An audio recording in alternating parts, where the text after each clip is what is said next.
Hello, everyone. Welcome to the podcast. It's always good to get on and do another episode.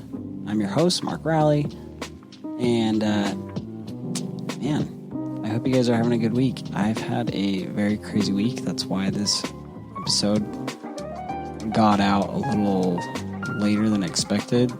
I usually upload them on Thursday, but this week I had to fly down to Texas, and the minute I touched down in Dallas, Texas, I hopped in my sister's van with her 5 kids and their 4-month-old puppy, cute little Labrador named Duke, who actually the entire car ride home, so I drove from Dallas all the way back to Kaysville, Utah, and my goodness, do those kids have to take pee breaks every 10 minutes, I swear. It was unbelievable. I love those kids to death. They're just little kids. They're learning, and they are the funnest things in the world. But man, sometimes you get a little frustrated, but you love them to death. Now, and that's why my week has just been crazy. I got back late, what day did I get back? Monday, drove all day Monday, and then got back late Tuesday night, and then I was just so tired because all I ate, I didn't really drink much. All I really ate were Tutti Fruttis and Go-Go Squeeze apple sauce packs for 2 days straight. Just straight sugar. So I felt like crap. Man, it was horrible. Now, this episode, I don't know. I'm actually going to be going over my experience I had in Alaska, mainly. I was going to do more of a get to know me, but I wanted to do my experience in Alaska, my 2 years that I lived there. Now, and as you've probably heard on other episodes, and I'll explain a little bit about this as to why I was in Alaska for 2 years, is because I'm a member of the Church of Jesus Christ of Latter-day Saints, and we can choose if we want to go on a mission, and that mission means you go serve for 2 years, and you're just fully dedicated to going and serving the Lord and teaching the gospel.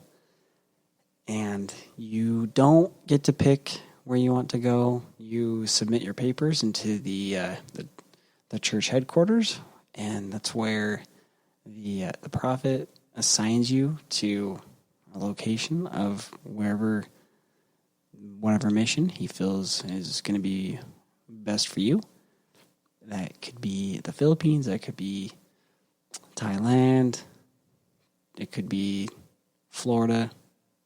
Could be Salt Lake City, Utah. That would be a tough one for me since I live in Utah. But I don't think they would send somebody this close to a very close mission like that. Because on the mission, you leave everything behind and you just strictly focus on the mission. It's a little bit different now in 10 years. So I served in 2010 to 2012, December of 2010 to December of 2012. And very different times now because everyone has smartphones. Like at the time, we didn't have phones. We didn't have the iPads and things like that to use while we were out there. We just weren't allowed to use those things.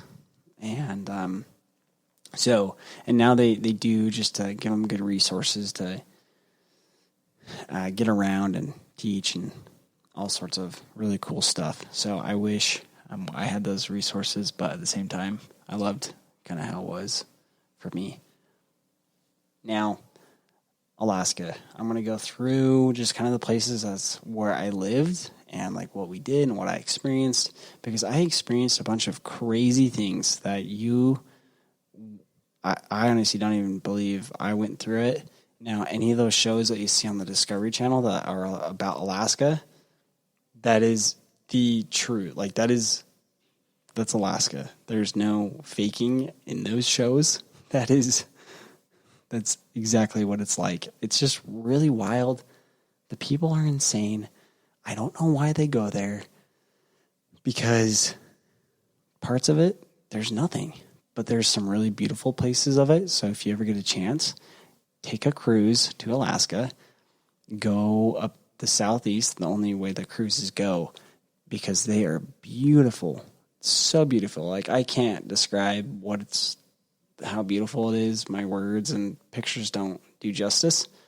So definitely go there, get the experience of going fishing, because the fishing is unreal. I suck at fishing, but I went fishing and I caught like over 200 pounds of fish in less than 3 hours. Like, it's unreal. Now, within the mission, before you go to the mission, I'll just explain this. You go to what they call the Missionary Training Center, or the MTC. There's a few located around the world. So you go there, they kind of prep you for going out and just teaching, like how to teach and explain stuff, etc., those things.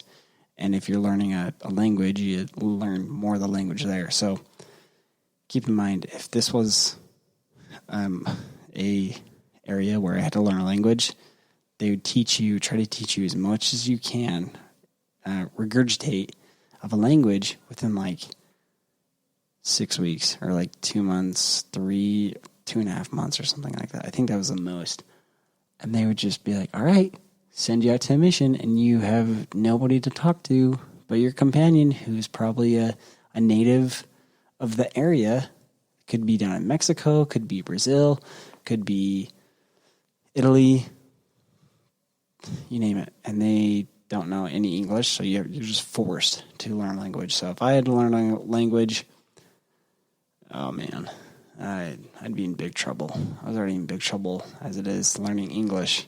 Still am. I don't even know how to talk.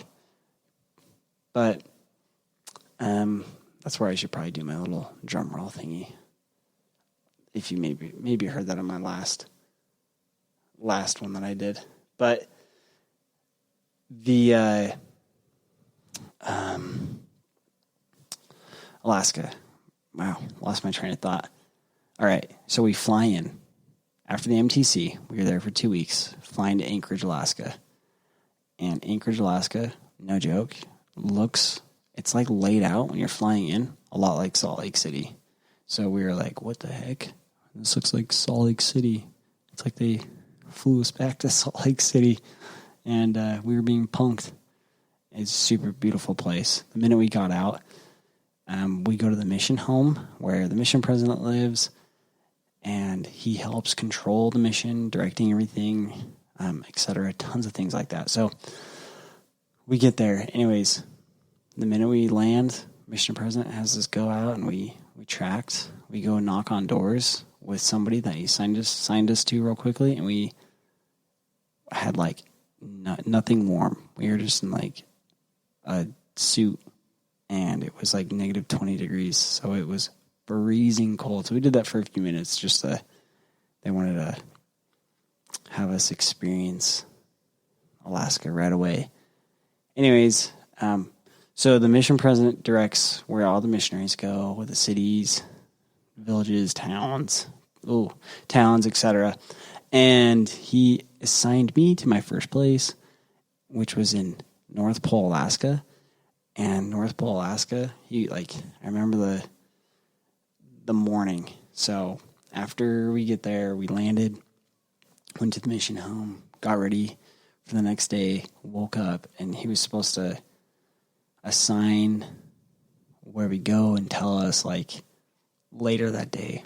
And I remember waking up, they were just like, they woke me up really early, and they're like, all right, Elder Rowley. So they didn't call us by our first names. It was Elder and our last name. All right, Elder Rowley, you're going to be going to the North Pole. And he made it sound like I was going to the North Pole. And I'm like, oh my gosh, like I have no idea what I'm in for. I'm freaking terrified. And he eventually told me I wasn't going to the North Pole, but North Pole, Alaska, which is a city I can't call it a city because it's so tiny. I think it's got the population of like, oh my goodness, just a couple thousand people. And I think it's like 2,000 people in in North Pole, Alaska. And it's a little town outside of Fairbanks, Alaska, which is in like the middle of the state. And the state is huge. So I flew up there. They're like, we got to get you up on the plane. The plane's going to be leaving soon, so you got to go. So I'm like freaking out. I'm going to North Pole. I don't even know what to expect. It's going to be freezing cold. It already was freezing cold, like negative 20 degrees in Anchorage. And I get to North Pole, which is, Fairbanks, land there, and then drive to where, my companion picked me up, which those of you who don't understand what the companion is, you work with a companion on the mission. You're not just like doing everything on your own. Anyways, it was crazy. It was like negative 40 degrees. I had no idea where I was at.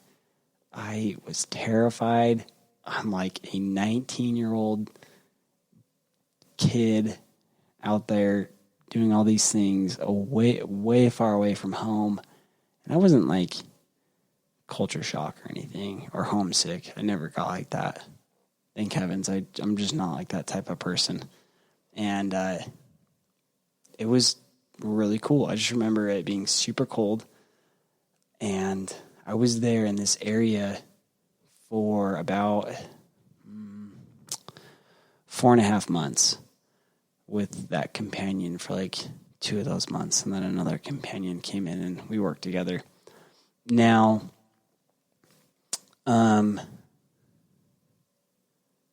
the entire town of North Pole, Alaska is decorated Christmas theme all year round, 24/7. There are candy canes for the street lights. It's the post office looks like it would be in a show, like it's in the North Pole. There's a Santa Claus workshop that is working 24/7 all year round. Like there's a Santa Claus there because there are tourists galore that go to the city there's like tons of Chinese people who are always visiting North Pole, Alaska. It's crazy. I was blown away. Now, there's not a lot of people, of course, there, but a lot of people go to this area because you can see the northern lights, which are called the Aurora Borealis, like lights. Now, in case you're wondering, the lights are caused by the gases that are emitted off of the sun from solar flares. Now, the bigger the solar flare, the better the lights are going to be, the northern lights, because the most common color is green. It's probably happening. They're happening 24/7. The northern lights are. Sometimes you just see them a little bit better. I don't really fully understand why, but at that longitude and latitude in Alaska, you just see them way better than anywhere else in the world, besides like Norway and Sweden and Finland, those countries, because they're about the same longitude and latitude. Now, really cool. So I got to see those. It's trippy.